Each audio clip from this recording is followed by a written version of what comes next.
সদ্য সমাপ্ত বিপিএলে ব্যাট হাতে দারুণ ছন্দে ছিলেন সাব্বির রহমান। জাতীয় দলের বাইরে থাকায় বর্তমানে অবসর সময় পাচ্ছেন তিনি।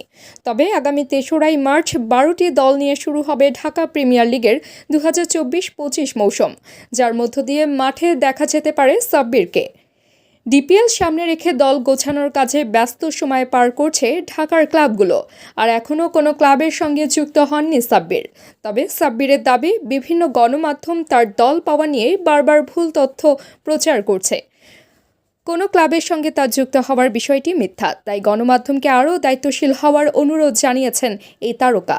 আজ সন্ধ্যায় সাব্বির নিজের অফিসিয়াল ফেসবুক পেজে এক পোস্ট করে লিখেন, আমি এখনও আগত ঢাকা প্রিমিয়ার লিগের কোনো দলের সঙ্গে যুক্ত হইনি, কিন্তু কিছু গণমাধ্যম বারবার ভুল তথ্য প্রচার করছে, যেখানে বলা হচ্ছে যে আমি অমুক দলের সঙ্গে সাইনিং করেছি।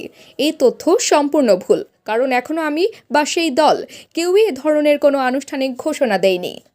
এছাড়া গণমাধ্যমকে বিভ্রান্তিকর তথ্য না ছড়িয়ে আরও দায়িত্বশীল হওয়ার অনুরোধ জানিয়ে সাব্বির লিখেছেন, আমি আশা করি ভবিষ্যতে সংশ্লিষ্ট গণমাধ্যমগুলো আরও দায়িত্বশীল হবে এবং এই ধরনের বিভ্রান্তিকর তথ্য ছড়ানো থেকে বিরত থাকবে। তাবাসসুম হক আনিকা, স্পোর্টস ডেস্ক, নীলকণ্ঠ।